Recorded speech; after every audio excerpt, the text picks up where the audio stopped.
Imagine a world where four massive empires controlled everything. You know Rome, you know Persia, you know China.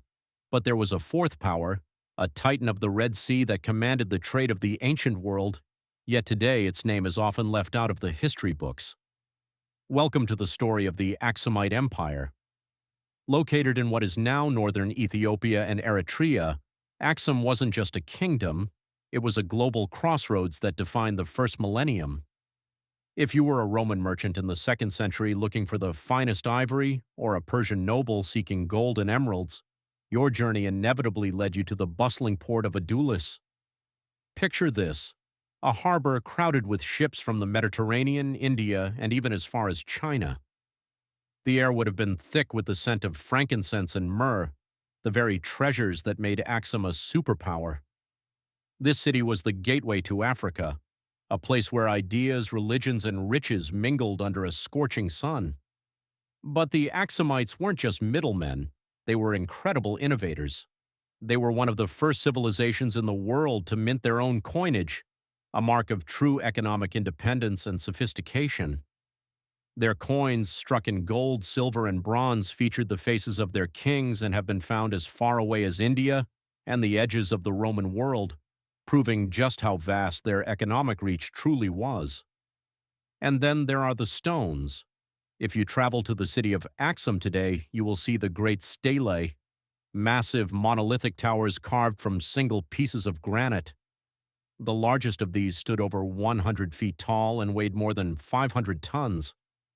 These weren't just decorative monuments, they were markers for royal tombs, meticulously carved with false doors and windows to represent multi-story palaces.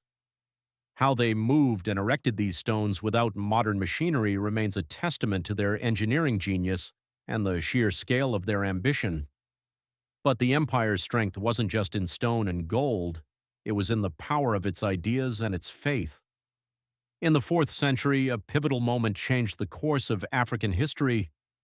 A shipwrecked boy from Tyre named Frumentius eventually rose to become the tutor of the young king Ezana. Under his influence, Ezana converted to Christianity, making Axum one of the very first nations to adopt the faith as its official religion, even before many parts of the Roman Empire. This decision created a unique cultural identity and a religious lineage that persists to this day in the Ethiopian Orthodox Church. We also have to talk about their military might. At its peak, Axum was so powerful it crossed the Red Sea, conquering the Himyarite kingdom in modern-day Yemen. They were the undisputed masters of the waters and the mountains, but perhaps the most enduring mystery of Axum is the Ark of the Covenant. According to the Kebra Nagast, the ancient Ethiopian epic, the son of King Solomon and the Queen of Sheba brought the Ark to Axum for safekeeping. To this day, the church claims the Ark is kept in the chapel of the tablet in Axum, guarded by a single monk who never leaves the compound. It is a story that blends history, faith, and legend into something truly legendary. So, how does a superpower like this just disappear? Like many giants of history, Axum was brought down by a combination of internal and external forces. As the Islamic caliphates rose in the 7th century, they took control of the Red Sea trade routes. Axum, once the center of the world's economy, found itself isolated.